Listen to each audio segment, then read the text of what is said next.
Alrighty, welcome back everyone. We just talked about the transfer portal, a lot of different commitments happening. That Houston commitment for Connor Wegman is huge. It's going to be a really interesting team to watch. Willie Fritz is one of my favorite coaches in the entire country, and he's got his quarterback officially. It'll be interesting to see what they do the rest of the way, but let's get into the superlatives. Let's talk about the superlatives for the CFP as I see it, and we'll start with one that is a little bit interesting because it's the most important player in this tournament, and it doesn't necessarily mean the outright most important player that can totally change this thing.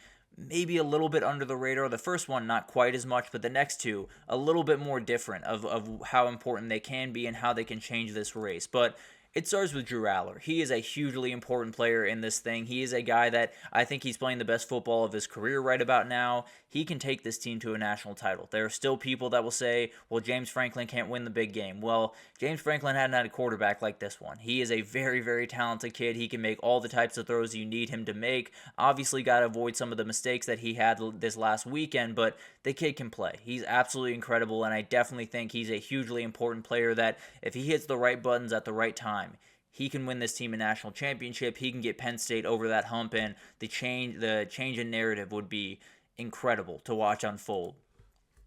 Gunnar Stockton, obviously, is going to be a hugely important player in this thing. He is the guy for UGA. He is the guy for one of the most important programs in the entire dance. He's the guy that has to lead them to 3 of the last 4 national titles.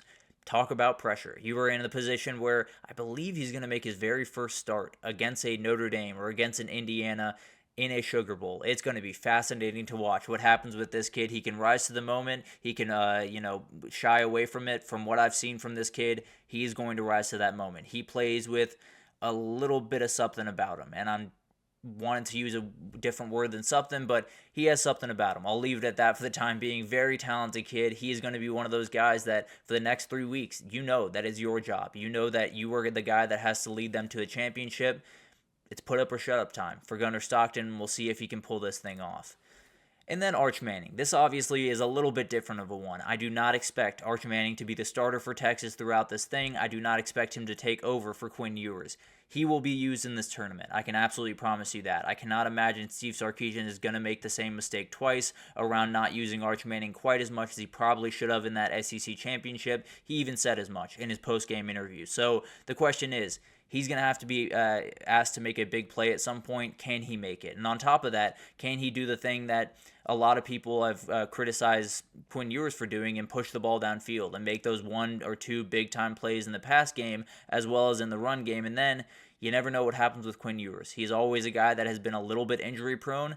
Maybe you will have to take over and just be the guy at some point. So those are the guys that I'm watching pretty closely in this tournament for totally different reasons, obviously, but 3 guys that are definitely hugely important to how this tournament's going to play out.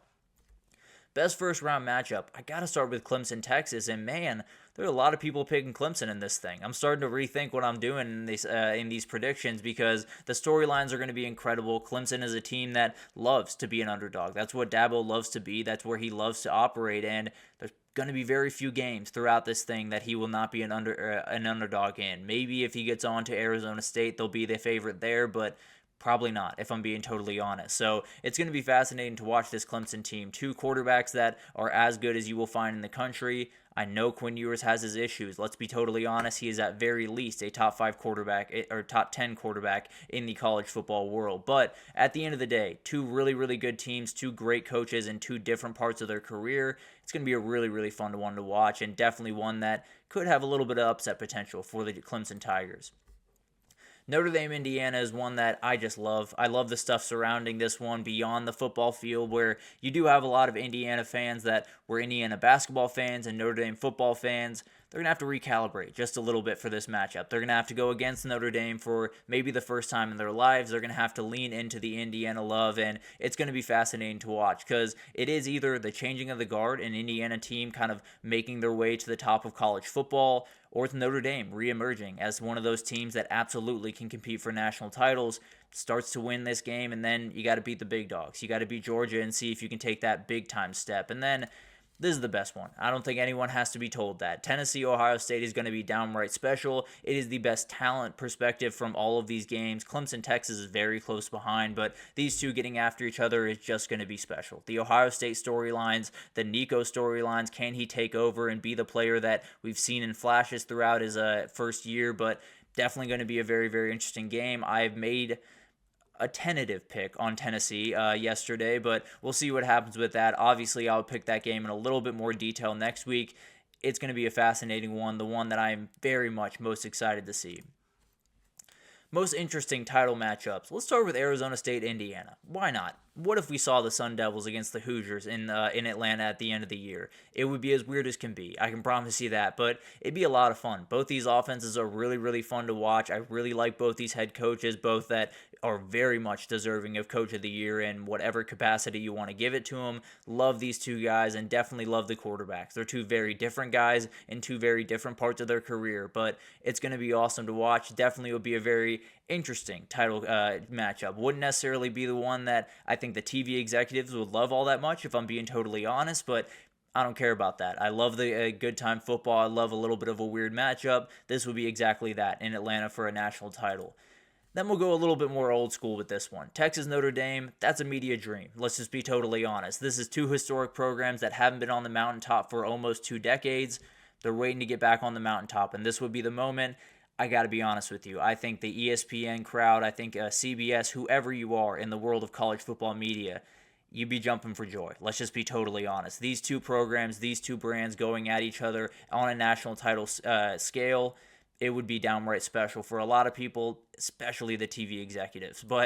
And then finally, this one would just be a war. This one would just be an absolute drag-out war between two coaches that what they do is make their teams tough. They don't do anything else. They're a group of coaches, especially from the Nick Saban tree, that said, we are not going to get beat. We are not going to be a team that allows a team to come in here and just physically beat us. Both those teams feel that way. So it's going to be fascinating to watch. Can Gunnar Stockton win a title a la Cardell Jones? Can Dylan Gabriel end his historic career with a title?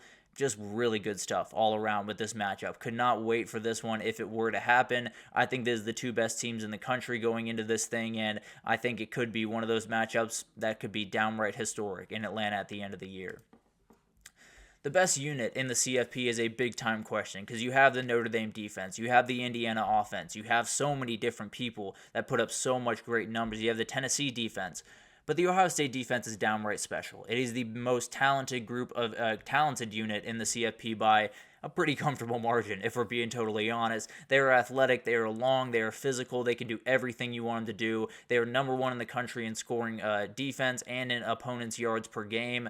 They're remarkable. They're absolutely all over the field. Obviously, don't play those big-time, throw-it-over-the-top offenses that sometimes you do in the SEC and the Big 12 and some other places, but they fly downhill. They hit you very, very hard, especially that guy right there. They're a really, really good unit, and I expect them to be the one that has to lead the way for Ohio State to win a national title. The Oregon offense is as well-oiled of a machine as you will find across college football right about now, both sides of the ball. They are absolutely incredible. Dylan Gabriel knows exactly where the ball needs to be, exactly when it needs to be there. He has all the ability in the world, and these wide receivers are just different in every sense of the word. Tez Johnson, Evan Stewart, both those tight ends, and Keon Sadiq is one of my favorite tight ends in the entire country. I think he's going to be an outright star in 2025. This offense is ridiculous. They hit you from so many different places, and it's going to be a nightmare to stop this group in a single elimination style tournament. And then the Texas defense. To me, this has been the best unit in the entire country all year. They have 2.2 takeaways per game. They have ball-hawking safeties. They are all over the place. And then up front, they've done an incredible job replacing those two guys that went off to the NFL, and Tavondre Sweat and Byron Murphy. Those two guys up front now, Vernon Broughton and Alfred Collins, are plenty good. There's no two ways about that. I would say this is the best unit in the CFP. It is a very close margin between this one and the Ohio State defense, but I would lean the Texas defense because of their ability to turn over the ball a little bit more effectively than what Ohio State does. So remarkable group down there in Austin, and we'll talk about the most impactful champion. Talk about the Texas Longhorns. This would be Texas being back. This would be the moment where that meme becomes not a meme anymore. It just becomes reality, because this would be Texas winning a title for the first time in 19 years and reeling in the top recruiting class. The portal class, I'm sure, will be more than fine as well. This would be a change to college football's hierarchy. Everyone knows that Texas is in the hunt. Everyone knows that Texas is among the best programs, among the best teams in the country, and people expect them to be there for quite some time. You win a national title and a lot of things change in a hurry. This Texas program becomes a boulder rolling downhill that is about 500 tons. They are going to be incredibly, incredibly hard to stop, especially in the NIL era. If they have a trophy to go put in that trophy case as well, they're going to be a tough team to stop going forward. I'll just be totally honest, that program could take off and leave everyone else back in the dust. Ohio State, obviously this would mean a ton in so many different ways, but it would be the most confusing champion. There's no two ways about that because the Ryan Day questions would still be there. You'd still want to beat Michigan. You'd still want to do the things that they have not done the last 4 years, but you would be national champions, and you'd have to figure out how you would handle that. I'm sure fans would handle that in different ways, but I can promise you they'd be lifting that national trophy. They'd be feeling great about themselves, and then a couple of Ohio State fans in the back of their head would just be saying, but we got to beat Michigan next year. I promise you that. So it would be a very, very interesting one. It'd be very impactful in a lot of different ways. I can promise you that. And Oregon's number one. Let's be honest. First national title in school history. Dan Lanning arrived and become one of the elite coaches in the country. On top of the recruiting world, the NIL darling.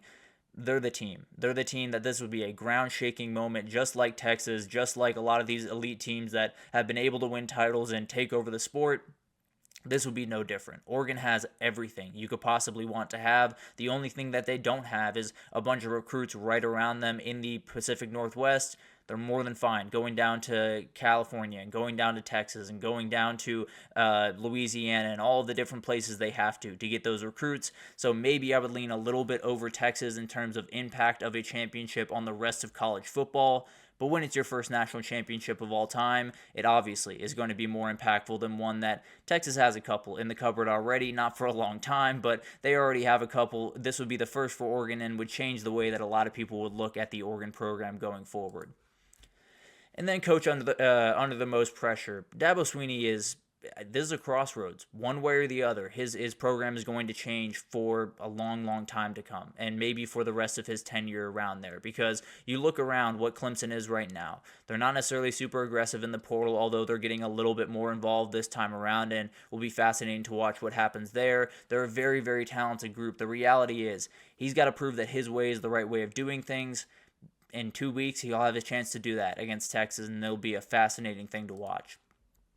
This one's obvious. I don't think this one has to be said too much. You are in the playoff. You have gotten to the place that a lot of people said you wouldn't have, even if it is, because it's 12 teams, although they are the top 4 seeds, so who knows? Maybe they would have been in the 4-team format, although I think the rankings would have been a little bit different if I had to imagine. But the reality is, you got to win. You got to win one. You probably got to win 2, if I'm being totally honest. With the teams that you have in front of you, you probably got to win 2 of those games, at least be facing off against a Georgia or a Notre Dame in that, or a Indiana in that semifinal.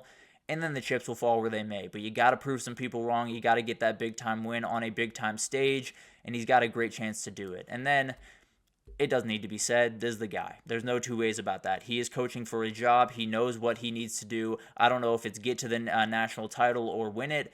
He's got to do one of those two. I can almost promise you that. So it's going to be fascinating to watch this one unfold. But when you talk about pressure around college football, there is not a soul, there is not a person that has more pressure than Ryan Day does right now. He's going to have to deliver against Tennessee, one of the harder teams that he's going to have to play throughout the year.